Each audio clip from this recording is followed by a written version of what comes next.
Assalamualaikum warahmatullahi wabarakatuh. Kabar anak-anak kelas 6 Mekah, kelas 6 Madinah, dan kelas 6 Riyadh. Semoga kalian tetap sehat walafiat dan tetap semangat. Pada pembahasan kali ini, Mr. Nasir akan membahas bab 4, yaitu tentang zakat ya. Jadi di sini pengertian zakat. Zakat menurut bahasa adalah bertambah, bersih atau suci. Sementara itu menurut istilah, zakat adalah nama dari sebagian harta tertentu yang diberikan kepada golongan tertentu juga dengan beberapa syarat. Nah, itu ya. Jadi zakat itu menurut istilah adalah nama dari sebagian harta tertentu yang diberikan kepada golongan tertentu juga dengan beberapa syarat. Zakat merupakan kewajiban yang harus dikeluarkan oleh seorang muslim. Adapun zakat yang harus dikeluarkan ada dua ya. Jadi jenis zakat itu ada dua. Ada dua macam, yaitu zakat mal atau zakat harta dan zakat fitrah atau zakat nafs atau zakat jiwa ya. Nah, yang kita bahas yang pertama yaitu zakat mal. Zakat mal adalah membersihkan harta dengan mengeluarkan sebagian kecil dari harta yang dimiliki oleh seseorang muslim untuk diberikan kepada orang-orang yang berhak menerimanya sesuai dengan ketentuan syariat Islam. Ya. Sini ada ayat ya, surat At-Taubah ayat 103. A'udzubillahi minasyaitonir rajim. Khudh min amwalihim shadaqatan tutahhiruhum wa tuzakkihim biha wa sholli 'alaihim inna sholataka sakanul lahum wallahu sami'un 'alim. At-Taubah ayat 103, yang artinya apabila zakat dan harta mereka, ambillah zakat dan harta mereka guna membersihkan dan mensucikan mereka, dan berdoalah untuk mereka. Sungguhnya doamu itu menumbuhkan ketentraman jiwa bagi mereka. Allah Maha mendengar lagi Maha mengetahui. Surat At-Taubah ayat 103. Nah, zakat mal itu jenis-jenisnya bermacam-macam ya. Ada yang pertama yaitu berupa perhiasan ya, seperti emas, perak, logam mulia ya, platina, intan, permata dan sebagainya. Nah, emas itu kalau 20 dinar atau sekitar 85 gram, kalau perak 200 dirham atau sekitar 595 gram, logam mulia atau lain emas ya. Nah, waktunya kalau kalian mempunyai emas sebanyak 85 gram, nah itu waktunya itu harus 1 tahun ya, telah mencapai 1 tahun dimiliki. Jadi kalau ketika kita memiliki emas 85 gram, kemudian kita selama setahun itu emasnya tidak berkurang bahkan bertambah ya, berarti kita wajib bayar zakat.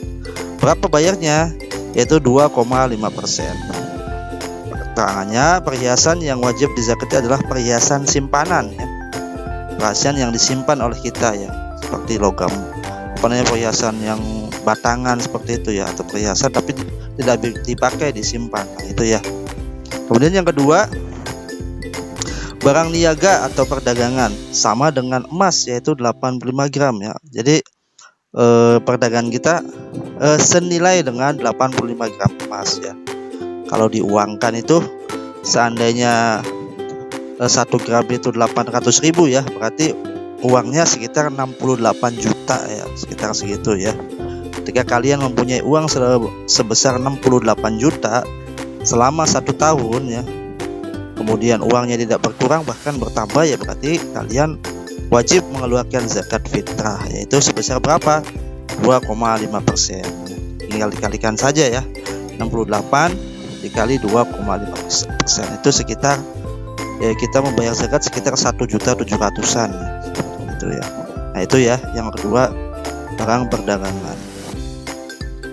Kemudian yang ketiga di sini ada hasil bumi, biji-bijian dan buah-buahan. Nah, 5 masak 1050 liter atau 1 wasak atau 60 sak. Nah, jadi Kalau kita memiliki hasil bumi sebanyak 1050 liter, nah, berapa zakat yang dikeluarkannya? Yaitu waktunya setiap kali panen ya, dan mencapai nasab ya. Setiap kali panen dikeluarkan zakatnya kalau 10% atau 5%. Kalau 10% itu jika irigasinya atau pengairannya alami, atau kita ngambil dari air hujan ya, atau tanda hujan itu sebesar 10%. Nah, kalau pengairannya itu dari kita memerlukan biaya semacam beli atau apa gitu ya, itu berarti 5% mengeluarkan zakat fitrah.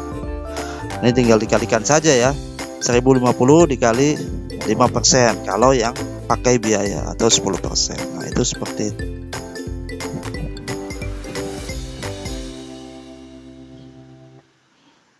Ya, kemudian yang keempat, rikas atau barang temuan ya, atau harta terpendam.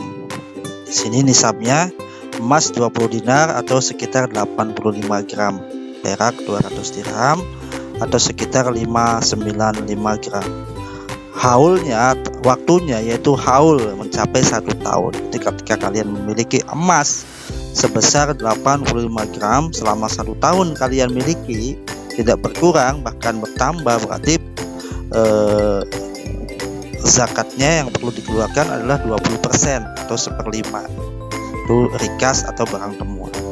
Kemudian binatang ternak, kambing ya, yaitu 40 ekor ya, nisabnya 40 ekor, haulnya, waktunya selama 1 tahun ya, telah mencapai haul ya. 40 ekor sekitar sampai 120 ekor itu zakatnya 1 ekor kambing. Nah, 121 sampai 200 ekor 2 ekor kambing. 201 sampai 300 ekor 3 ekor kambing. Selebihnya setiap 100 ekor zakatnya 1 ekor kambing, seperti itu ya.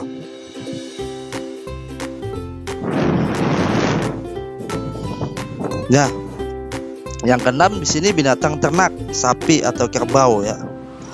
Nah, binatang ternak, sapi atau kerbau di sini tak 30 ekor ya.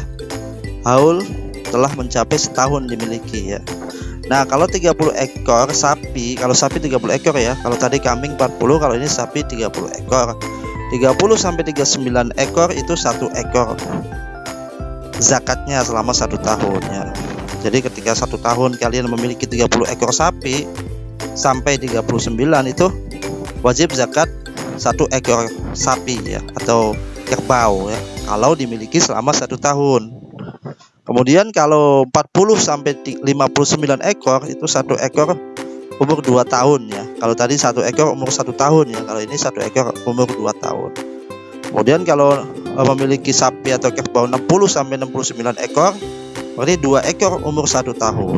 Nah, kemudian 70 sampai 79 ekor itu 2 ekor, 1 ekor umur 1 tahun dan 1 ekor umur 2 tahun. Selebihnya setiap ada tambahan 30 ekor sapi, zakatnya 1 ekor umur 1 tahun, dan setiap 40 ekor zakatnya 1 ekor umur 2 tahun. Seperti itu ya.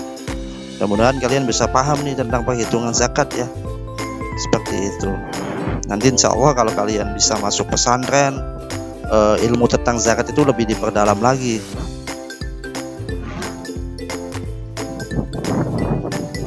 Ada lagi binatang ternak, onta ya. Nah, kalau onta 5 ekor ya. Beda kalau onta harganya lebih mahal, jadi 5 ekor dapat 1 ekor harus zakat ya selama 1 tahun. Jika kalian memiliki 5 ekor unta selama 1 tahun, berarti wajib dizakati 1 ekor, 5 sampai 9 ya. Kemudian di 25 sampai 35 1 ekor umur 2 tahun. Kalau tadi 1 ekor umur 2 tahun. Kalau ini 1 ekor umur 2 tahun sama ya. Kemudian kalau 36 onta sampai 45 ekor 2 ekor umur betina 1 tahun, dan seterusnya seperti itu ya. Tidak terlalu detail ya, mudah-mudahan kalian paham. Pokoknya intinya kalau kalian mempunyai 5 ekor onta selama 1 tahun tidak berubah, berarti wajib zakat 1 ekor onta berumur 2 tahun. Nah, yang kedua yaitu zakat fitrah. Zakat fitrah adalah zakat yang berupa makanan pokok yang wajib dikeluarkan setiap orang Islam, baik dewasa maupun anak-anak setiap menjelang Idul Fitri ya. Menjelang Idul Fitri itu sebelum Idul Fitri seperti itu ya. Wajibnya zakat fitrah disebut juga dengan zakat abdan atau zakat nafs, yaitu zakat yang berkaitan dengan badan atau diri seseorang dalam arti zakat untuk membersihkan atau mensucikan badan atau diri si pembayar zakat setelah menunaikan ibadah puasa pada bulan Ramadan. Nah, zakat fitrah ini diwajibkan bagi setiap umat Islam yang mampu, baik laki-laki maupun perempuan, dewasa ataupun anak-anak, dan hukumnya wajib bagi setiap orang yang telah memenuhi syarat. Jadi anak kecil pun wajib membayar zakat. Nah, siapa yang menanggungnya? Yaitu kepala keluarga. Seperti itu.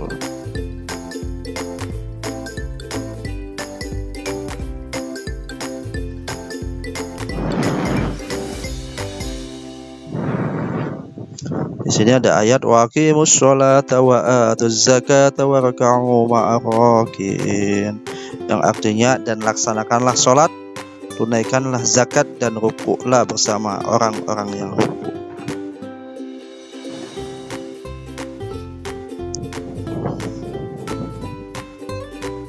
Syarat wajib zakat fitrah yang pertama, jadi siapa saja yang wajib zakat fitrah? Yang pertama beragama Islam ya. Kemudian yang kedua masih hidup saat terbenamnya matahari pada akhir bulan Ramadan. Artinya ketika dia masih hidup pada awal bulan Ramadan atau sebelum Idul Fitri, walaupun ketika di tengah-tengah bulan Ramadan itu sudah meninggal, wajib bayar zakat ya, karena dia sudah masuk di bulan puasa atau bulan Ramadan ya. Yang ketiga, adanya kelebihan makanan untuknya dan untuk keluarganya pada hari itu. Ia wajib mengeluarkan zakat fitrah untuk dirinya dan untuk orang muslim yang nafkahnya menjadi tanggungannya. Jadi apabila tidak mampu, tidak berkewajiban membayar zakat fitrah.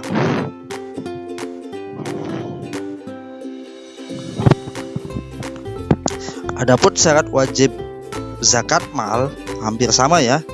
Nah, zakat mal itu yang pertama adalah beragama Islam, sama ya. Kemudian hartanya itu harta milik sendiri ya. Ada di buku kalian juga ada ya, hartanya milik sendiri itu ya. Kemudian sudah cukup nisab ya. Ya, biasanya kalau zakat mal itu kepemilikannya itu selama 1 tahun. Kemudian hartanya juga selalu bertambah ya atau berkembang ya. Tapi kalau misalnya hartanya itu pada saat sebelum 1 tahun hartanya berkurang dari nisabnya misalnya 68 ya, 68 juta gitu. Kemudian tiba-tiba sebelum 1 tahun itu berkurang. Nah, itu berarti sudah belum kewajiban berzakat fitrah. Gitu ya. Kemudian lebih dari kebutuhan pokoknya ya. Artinya orang yang diwajibkan membayar zakat mal itu yang memiliki kelebihan harta, seperti itu ya.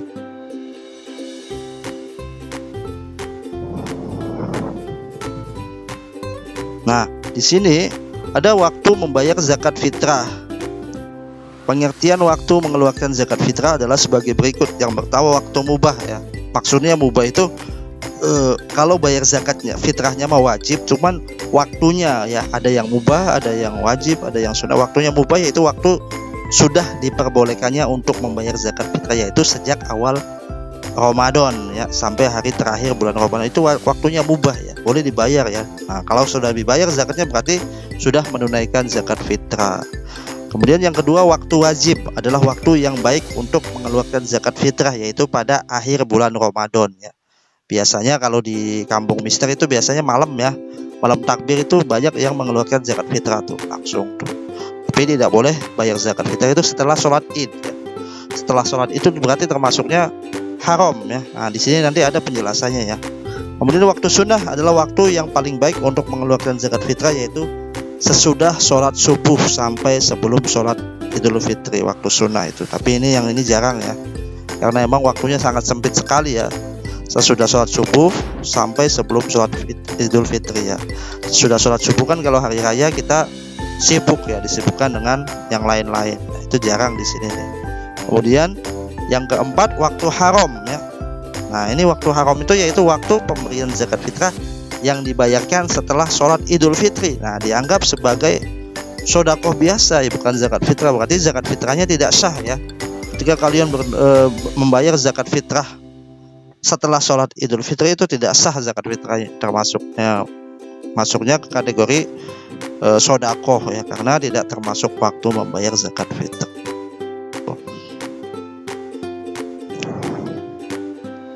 Besar dan mutu zakat fitrah, besaran zakat fitrah. Nah, bentuknya yaitu zakat fitrah berupa makanan pokok ya, yang mengenyangkan seperti beras ya. Jadi makanan pokok yang kita makan sehari-hari itu ya. Kalau kita makannya beras berarti ya beras yang dikeluarkan. Kalau kita makannya gandum berarti gandum yang dikeluarkan. Kalau kita makannya sagu berarti sagu yang dikeluarkan. Dan memiliki kualitas baik ya, tidak boleh dikurangi ya. Nah, jumlahnya zakat fitrah yaitu sebesar 2,5 kg, atau kalau di dalam liter itu 3, liter, dan bisa diganti dengan uang seharga makanan pokok tersebut ya. Nah, seorang kepala keluarga di samping membayar zakat untuk dirinya ya, ayahnya itu ya sendiri, ia juga wajib membayar zakat untuk keluarganya ya, dan orang yang menjadi tanggungan seperti istri, anak, orang tua, pembantu ya, dan orang yang ikut dalam keluarga tersebut ya. Pokoknya dalam satu rumah itu berarti kewajiban kepala keluarganya. Kepala keluarganya itu siapa? Yaitu ayahnya ya, seperti itu. Nah, ini ya.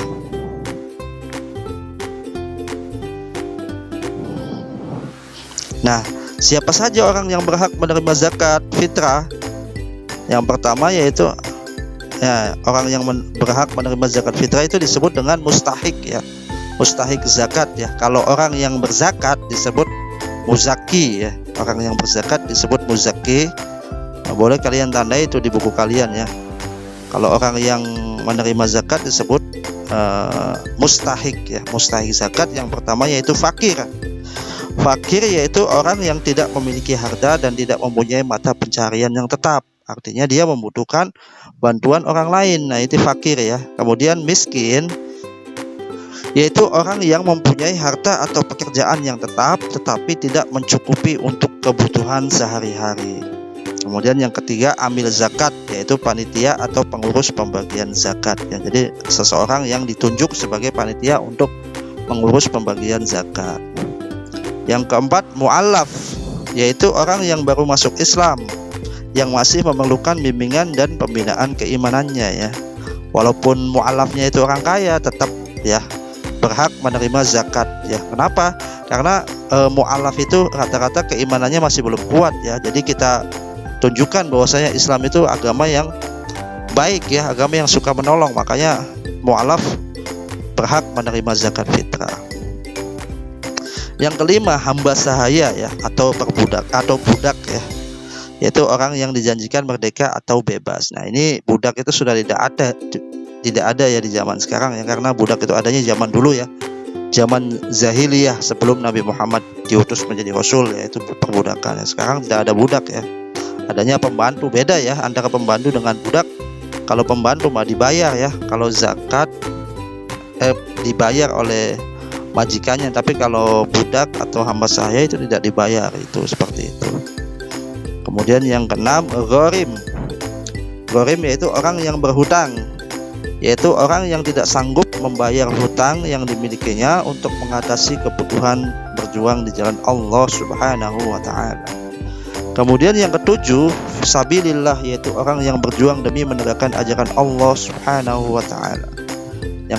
Yang kedelapan, ibnu sabil, musafir, yaitu orang yang dalam perjalanan jauh untuk tujuan baik dan tidak dan perjalanannya itu bukan untuk maksiat ya, tapi untuk ibadah, seperti itu.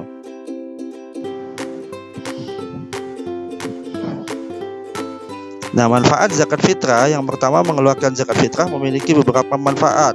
Yang pertama, menolong orang yang kesusahan agar dapat melaksanakan ibadah kepada Allah Subhanahu wa ta'ala. Yang kedua, membersihkan jiwa manusia dari kotoran dan mendidik pribadi agar bersifat pemurah pada sesama manusia. Yang ketiga, membiasakan diri mengamalkan sifat terpuji. Yang keempat, sebagai pernyataan syukur atas nikmat yang diberikan Allah Subhanahu wa ta'ala. Yang kelima, memberikan kepuasan dan kegembiraan kepada orang yang kurang mampu pada hari raya. Yang keenam, terciptanya hubungan kasih sayang antara orang kaya dan orang yang kurang mampu.